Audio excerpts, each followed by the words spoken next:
Magandang araw mga katokers, mga katokis, mga katoshis. Welcome naman po sa panibagong vlog dito sa Talking Toshi TV. Yes! Alright. Nalalapit na. Eto na, malapit na. Ilang tulog na lang po at magbubukas na naman po ang Liga ng Bayan. Ang Philippine Basketball Association Season 49, 49th year na po nila. At kaabang-abang itong pagbubukas ng 49th season ng PBA. Unahin po ng PBA yung Governor's Cup, ano? Para sa kaalaman ng lahat. Okay?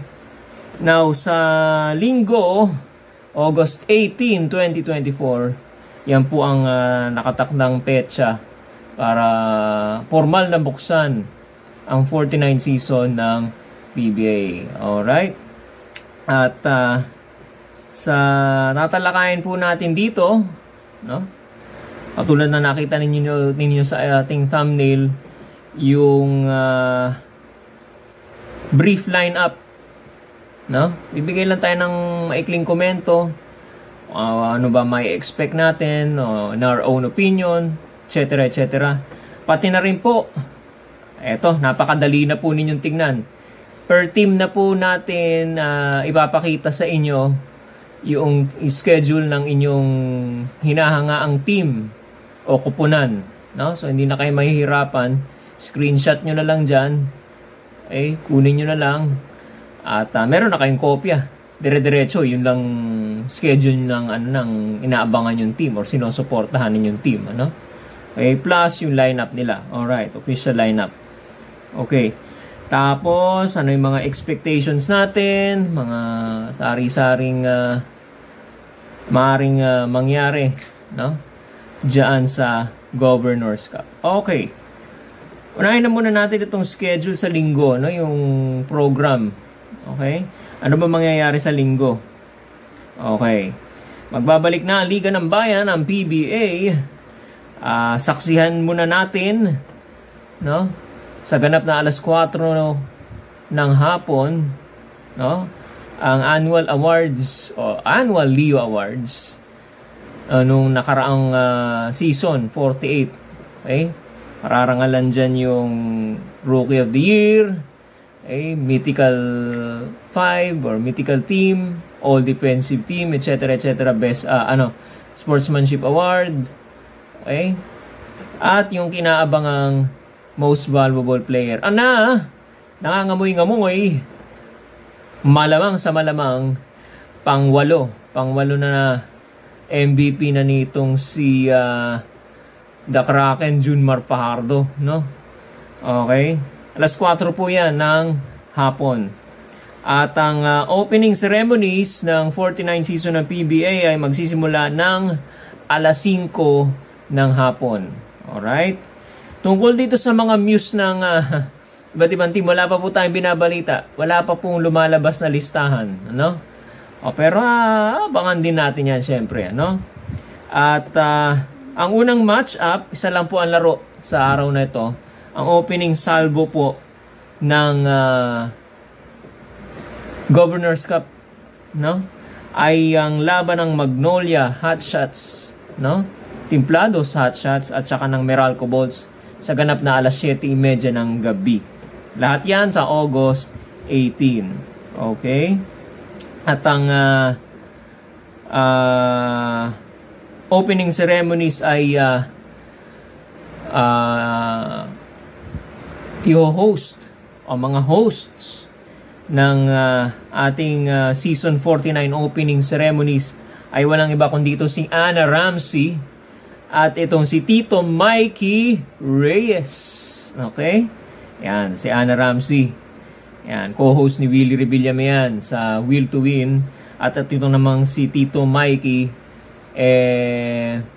regular sportscaster ng Frontline Pilipinas. Alright. With special performances from Arthur Neri, si Angeli Kang, okay, at itong si Hev Abi, yung rapper, ano?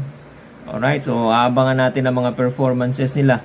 Muli, ganap na alas 4 po yan ng hapon magsisimula. Okay? Alright. Simulan natin dito sa team ng, ano ba na una-unang nasa listahan natin? Northport. Okay. Unahin natin yung Northport. Okay, sabay na po natin ipapakita yung schedule nila at saka yung lineup nila, no? Nasa na yung Northport? Northport. Ano ba naman yan? Okay. Ito. Okay, lineup ng Northport. Okay? Paulo Taha, J.M. Calma, Fran Yu, si Alain Bulanadi, Sidney Onwabera na nagbabalik loob galing sa Barangay Ginebra, Paul Zamar, si Abu Trotter, si Arvin Tolentino, si John Amores, si Evan Nele, no? Na rookie nila to, no? Si Cade Flores, William Navarro, Joshua Munson, ang bagong lipat na si Gio Halalon galing sa Magnolia Hotshots, si Dami Kuntapay, at ang kanilang import na si Taylor Johns. Alright. Ang aabangan lang naman dito, okay, ang go-to guy nila na si Arvin Tolentino, okay, at ang magiging performance ni Gio Halalon, no? Kasi nga bagong lipat itong si Gio Halalon galing dito sa Magnolia Hotshots. Alright? Tataka lang ako bakit wala si Dave Ildefonso, no? Hindi ko lang alam ano nangyari, wala akong idea. Guys, kung meron kayong idea kung ano nangyari kay Dave Ildefonso, baka hindi nakapirma ng kontrata, okay? Pakilagay na lang dyan sa comment section, no? Excited ako dito sa tambalan ni John Amores at saka ni Evanele, no? Wala lang. Anyway, okay. So, ayan, si Tolentino pa rin ang aasahan nila. Of course, meron ilang mga, ito si William Navarro, no? Napapabalita ite-trade sa San Miguel, pero hindi naman natuloy, no? Okay. Sige, yan ang lineup ng Northport at dyan din nakikita nyo sa inyong mga screen yung kanilang itemized and personalized, customized schedule nila. Exclusive, yan, exclusive schedule nila for Northport. Okay, susunod na team, Converge. Converge tayo. Converge Fiber Xers. Eto. Siya nga pala ang head coach dun sa Northport, si Bonitan, Coach Bonitan. Alright. Ang head coach naman dito para sa ating sa Converge Fiber X, bago na po, no? Kasi nag-quit itong si Coach Alden Ayo, no? Si head coach Franco Atienza. Okay?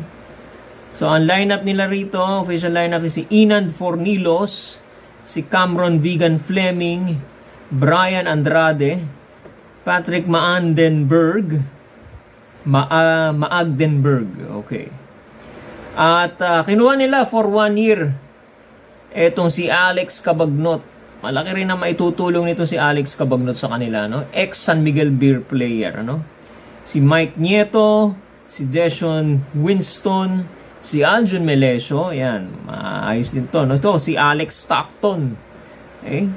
And Justin Arana, Kevin Racal, si Jeyo Ambohot, JL De Los Santos, Brian Santos, si Kim Caralipio, at ang kanilang import na si Brian Scotty Hobson. Nagkakaringgang kayo, no? Hindi ho si Scotty Thompson yan. Hindi ho naging import si Scotty Thompson. Katunog lang ho niya. Brian Scotty Hobson po, ha? Hobson. Okay? Samantalang ang injured nasa reserve list ay si Keith Salvidar, ano? Alright. Yan po ang lineup ng Converge. Magtataka kayo ba't wala si Justin Baltasar, yung kanilang number 1 draft pick. Meron pa hong tinatapos na kontrata sa Pampanga Lantern sa MPBL. So, hindi siya makakapaglaro muna. Kailangan niya munang tapusin yung mga obligasyon niya doon. Baka by December daw. December pa siya makakalaro. No? Okay, so abangan na lang natin kung ano ang plano ng Converge Fiber Xers diyan kay Balti, Justin Baltasar. Malaking tulong din kasi siya sa kampanya ng Converge ngayong conference na to, or for the whole season for that matter. Okay? Alright. Okay, punta naman tayo sa Blackwater Elite or Blackwater Bossing. Blackwater Bossing. Nasaan ang Blackwater? Nasa dulo. Blackwater. Ayan, okay. Ang Blackwater Bossing, head coach nila ay si Jeffrey Cariaso. Alright. Pinangungunahan sila nung kanilang rookie draft. Draft na rookie. Rookie draft. Draft na rookie si Cedric Bearfield. Okay. Sunod si Kid Montalvo. Galing ito sa sa TNT. Okay. Si Ray Suerte, Frederick Tongcab, JV Casio, James Kukuteye. Alright. Bradwin Ginto, Justin Chua, si Miguel Cortesa, si Clifford Hopia, Troy Rosario, Deron Mitchell, Christian David, Jewel Ponferrada, Tyrus Hill, at ang kanilang import na si Ricky Ledo o Ledo. Okay? Nasa injured list ay si RK Ilagan. Okay? Magaling to si RK Ilagan, pero nilagay sa reserve list or sa injured list. Anyway, aban lang natin dito si ang laro nito si Cedric Bearfield, paano siya mag-blend dito sa sistema ni Coach Jeffrey Cariaso, Iba, wala naman masyadong pagbabago, Siyempre, go-to guy pa rin dito si Troy Rosario. Okay? And then si Ray Suerte, si Justin Chua, Yan ang mga medyo inaasahan nila dyan. Of course, Cedric Bearfield, Alright, yan yung para sa Blackwater Bossing. Alright. Puntahan naman natin ngayon ang NLEX Road Warriors. Okay. Ito naman ang NLEX Road Warriors. Bagong head coach din to. Wala na si Frankie Lim. Pinalitan na siya ni Coach Joseph Jong Uichiko. Okay.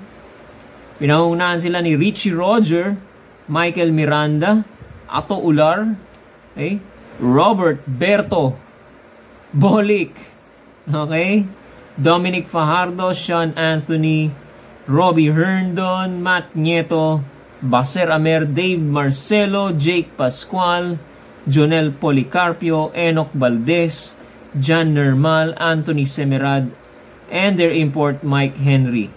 Nasa injured list pa rin, hindi pa rin makakalaro si Kevin Alas. Alright. So, obviously, Robert Bolick pa rin dyan, ang kanilang aasahan.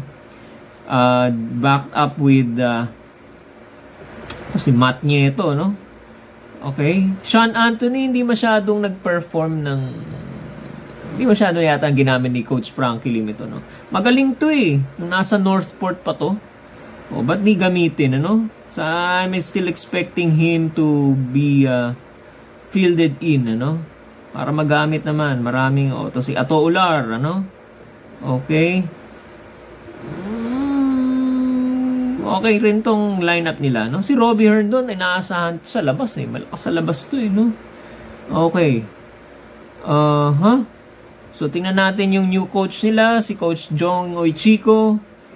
New coach, new system. Okay, paano sila mag-a-adjust dyan? Alright? So, yan yung sa NLEX Road Warriors. Punta tayo sa Terra Firma Jeep. Ang head coach para dito sa Terra Firma Jeep, walang iba pa rin, kundi itong si Coach John Del Cardel. Kasama nila si John Gorospe, Wami Chongson, Mark Sangalang, Kevin Ferrer na reactivated na. Okay? Si Tommy Olivario, si Andreas Kahilig, ang kanilang bagong recruit or bagong salta galing sa Barangay Ginebra, si Stanley Pringle, Aldrich Ramos, Paulo Hernandez, Didat Hanapi, si Kemark Carino, isa pang taga Barangay Ginebra dati, si Christian Stan Hardinger, okay, si Brent Paraiso, at ang kanilang import na si Brandon Edwards. So, ngayon, titingnan natin dito, babantayan natin kung paano naman magbe-blend ang laro ni Stanley Pringle at saka ni Christian Stan Hardinger dito sa lineup ni Coach John Nadel Cardel. Paano niya... So, ang big three rito, may Wami Chongson ka, may Stanley Pringle ka, may Christian Stan Hardinger ka. Okay? So, titingnan natin ang kanilang performance, ano? Hinahanap ko to si Mark Nonoy. Di ba draft nila si Mark Nonoy, ano? So, hindi siguro sila, hindi napapirma, no? Pagka kasi wala rito, usually, hindi napapirma ng kontrata, no? Pero draft nila si Mark Nonoy, ano? Okay. Yan ay para sa Terra Firma Jeep. Okay, next natin, Rain or Shine, Elasto Painters, Coach Yeng Giao pa rin tayo. Kailan Chongson, yung kanilang import. No relation to Wami Chongson daw. Okay? Adrian Nocum, Felix Lemeti, ito yung isa pang rookie nila, no?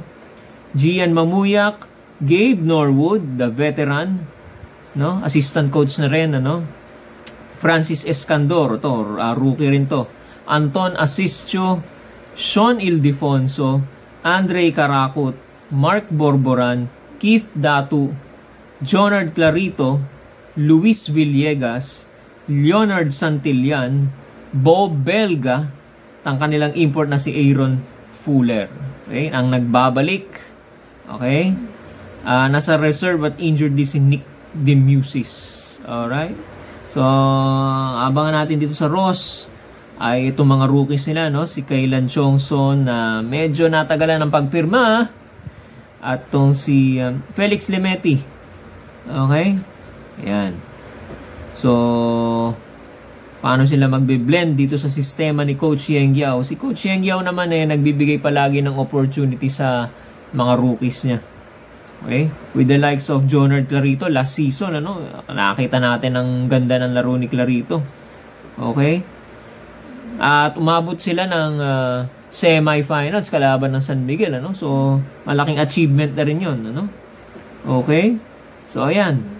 Yan ang ating abangan dito kay Coach Yeng Giao sa Rain or Shine, Elasto Painter. Sunod, Phoenix Fuel Masters.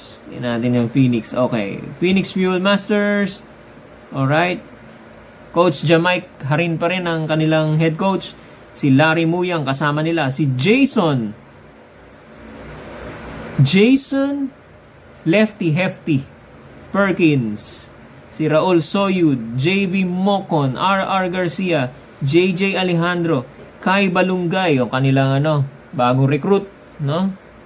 Matthew Daves, RJ Hasul, Kent Salado, Tyler Tio, Kenneth Taffin, Rafi Verano, Simon Camacho, si Richie Rivero at kanilang import na si Javus Makinis. Okay? Hindi magaspang, kundi makinis. Alright. Sa reserve list nila ay si Sean Manganti. Okay? Okay. What to expect dito sa Terra Firma Phoenix? Ayun. Si Kai Balungay lang. Ano? Nothing new naman sa Phoenix. Ano? Hindi naman masyado sila nag-revamp or nakipag-trade. Ano? So, same personnel pa rin na makikita natin dito. Okay? Sa Talk and Text, TNT tayo. TNT Tropang Giga. Head coach ng TNT Tropang Giga, si Chot Reyes. Alright? Sama nila dito si Barkley Ebonia. Si Reynam Batak. Ito, bago to. No? JPR. Ito, nagbabalik from an injury. No? Si Poy Eram. Si Calvin Oftana. Si Paul Varilla. Glenn Cobontin. Brian Heruela. R.R. Pogoy. Jason Castro, the veteran. Kelly Williams, the most veteran. Kelly Williams, Almond Boso. Uy!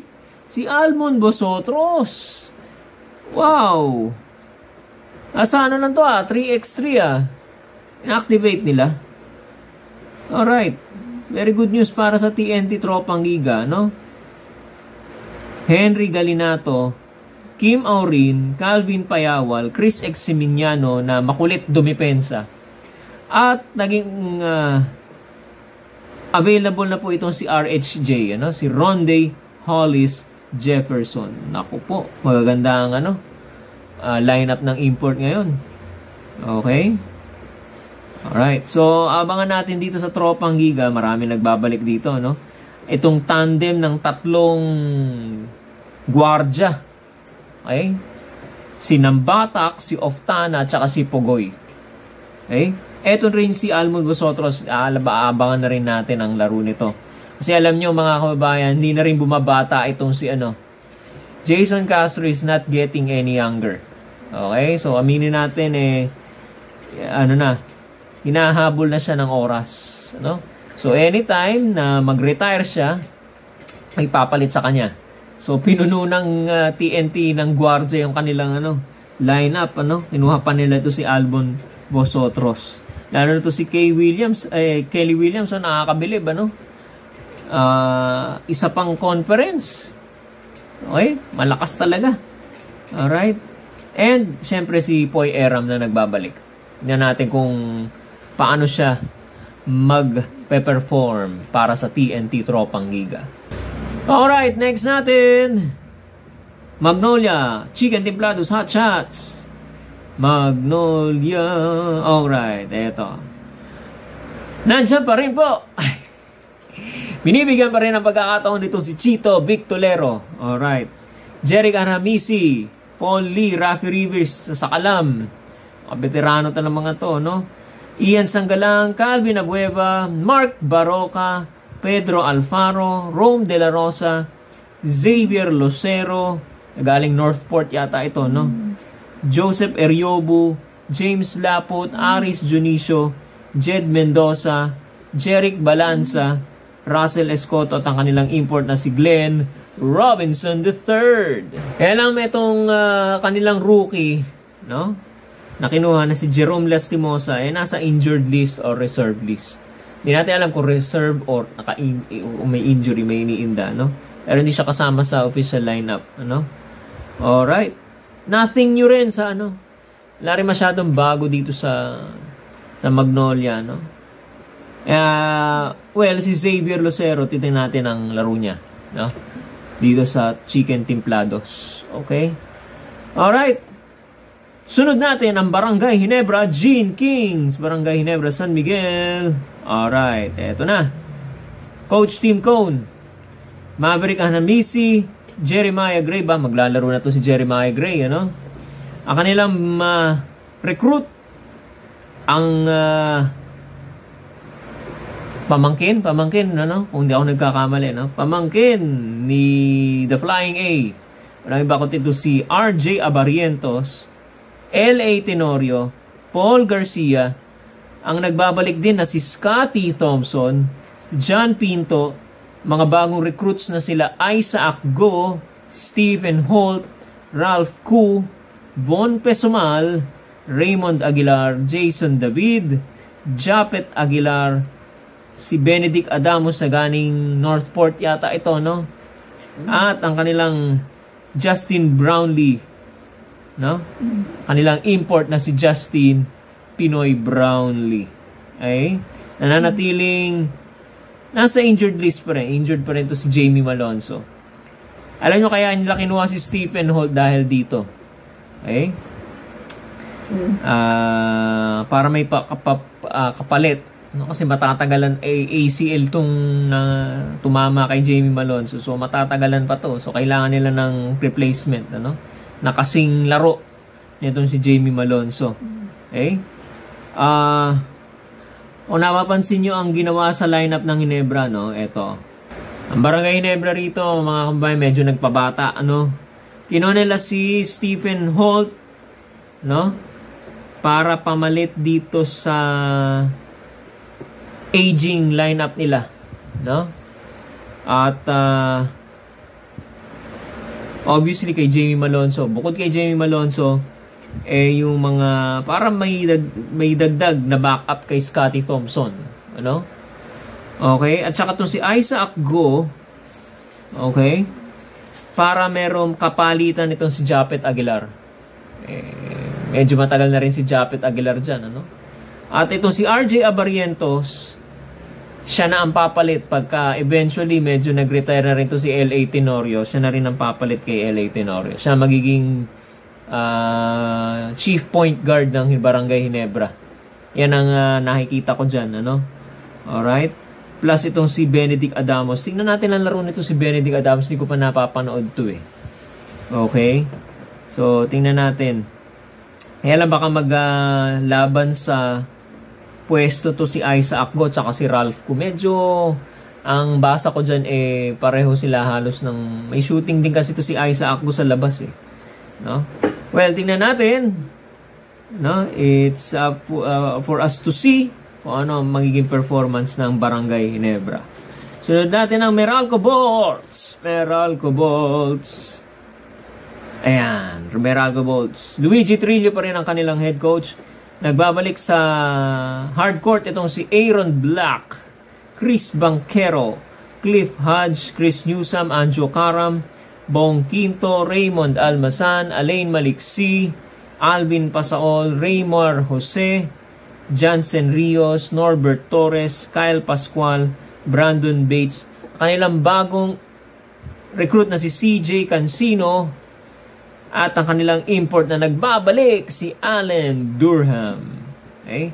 Nasa reserve list nila, injured din si Jolo Mendoza. Wala rin masyadong nagbago rito sa Meralco kasi kaka-champion lang nila eh, no? So, stick to the original lineup, ano? Well, kinuha lang nila itong si CJ Cancino, no? So, tingnan natin, ano? Wala namang major change, ano? Nagbalik lang ito si Aaron Black. Mas malakas ang backcourt nito, no? Balik na si Aaron Black, eh.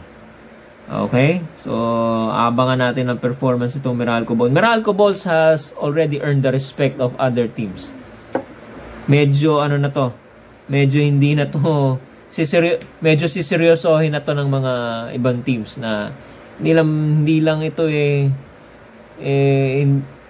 mean hindi na pipitsugin or hindi na basta-basta team ito na pwede nating talu-talunin, ano? Hindi, maganda na ang performance nila, improvement nila, may championship na sila. Okay? At ang huli natin ay ang San Miguel Beermen. Tingnan natin. Okay. Coach George Gallant, Simon Enciso, ang kanilang bagong recruit na si Chris Rosales. Okay? Si Don Celedonio Trolliano. Si Chris Ross na assistant coach, playing coach. Terence Debrew Romeo. Okay? Si Marcio Lassiter, si Junmar Fajardo, Jeron Teng. Ang baliktaran na pangalan, nakakapirma lang ng kontrata, si Evan Nava. Evan Nava. Okay? Si Motaw Tua, si Jericho Rosales, si Kit Jimenez, CJ Perez, Vic Manuel, Rodney Brondial, kanilang import na pinalitan si Jordan, ang pumalit, ano? Si Jordan Adams. Alright? Ang problema lang dito kay George Gallant, hindi niya ni-rotate yung kanyang tao. Ang dami niyang talents dito, no? Si Kit Jimenez, sinihintay ko pang maglaro. Hindi ko pa nakikitang pwede siyang kapalit o gusto niya pagsabayin niya si Terence Romeo. Okay? Si Vic Manuel hindi masyadong ginamit. May mga issue pa nga dyan, ano? Okay, last conference. Ewan ko kung mabibigyan ng playing time to dahil kung nung All Filipino hindi siya masyadong ginagamit. Ngayon pa kaya na may import, no? Sana magbago ng konti, ano? Kasi mapapagod na naman yan si Junmar Fajardo. Sana nakikita niya yung mga points natin, ano? Alright. Ayan. So, ayan ang lineup at saka mga exclusive schedules ng bawat teams na sinusuportahan ninyo. Exciting din tong inaabangan din natin tong 4-point shot. Wow, may titira na sa malayo, no? So, mayroon tayong 4-point shot na abangan. Kaya kapag na-foul ka sa 4-point area, Aba, 5-point play. Okay, Sige, tingnan natin kung effective yan. Matutuwa lang dyan si Polly, si Berto, mga malalayo tumira, no? Okay? Siyempre, itong Brownlee-Durham rivalry na madalas nangyayari dahil mga nakaraang taon, madalas pumapasok sa finals ang Meralco at saka na ang Ginebra, no? Pero nandyan si RHJ, si Ronde Hollis Jefferson na makikigulo. So, tingnan natin ang magiging kompetisyon sa imports, ano? Alright. Ulitin lang natin yung mga magkakagrupo at saka yung tournament format, Ang Group A ay ang Converge, Terra Firma, Northport, TNT Tropang Giga, Magnolia Hotshots at Meralco Boats. Yan ang Group A. Group B, San Miguel, Ginebra, Rain or Shine, Phoenix, Blackwater at ang NLEX Road Warriors. Kukunin yung top 4 teams sa bawat grupo, okay? At yung number 1 sa crossover quarterfinals, best of 5. Okay? Teka muna. Yung eliminations, double round robin pala. 2 beses silang magkikita. Kaya kung nakikita nyo dun sa inyong schedule, 2 beses na ulit yung yung laban ng isang team sa kabilang team, So may pagkakataong rumesback doon. Kung natalo sila, pwede nilang bawian sa susunod. Meron pa isang pagkakataon, Top 4 teams bawat grupo magko-crossover quarterfinals, 1-4, 2 versus 3. Okay? Walang mga twice to beat advantage. Basta series siya. Tapos yung semifinals best of 7, finals best of 7. Yan, medyo mahaba-habang konti, Mahaba-haba itong conference na to. Pero, paiikliin ni Commissioner Willie Marshall dahil meron daw ang ating elimination round, 6 na araw may PBA. Halos araw-araw. Lunes lang magpapahinga yan, So, Tuesday to Sunday, meron tayong mga laro. Okay? So, kung mapapansin nyo, check out nyo yung mga schedule na nakita nyo sa inyong mga screen kanina lang. Alright, naabangan na ang pagbubukas ng Philippine Basketball Association 49th season. Sa linggo, kita-kita tayo. Panoorin natin yung opening ceremonies, kung ano magandang pasabog. Okay? Again, suportahan ninyo yung inyong mga paboritong teams. Alright, at patuloy po ninyong tutukan ang ating YouTube channel para sa mga updates sa Philippine Basketball Association at iba pa mga sports na ating kino-cover. Alright? Support po ninyo ang ating YouTube channel, Talking Toshi TV. Okay? Subscribe po kayo, huwag kayong mahiya mag-subscribe. Like and share this video at magbigay kayo ng comment sa baba. Alright? Maraming salamat po sa inyong pagsuporta. Facebook page natin, Talking Toshi TV rin po. Like and follow po ninyo. Maraming salamat po sa inyong pagsuporta. Hanggang sa muli po. Paalam po. Bye-bye.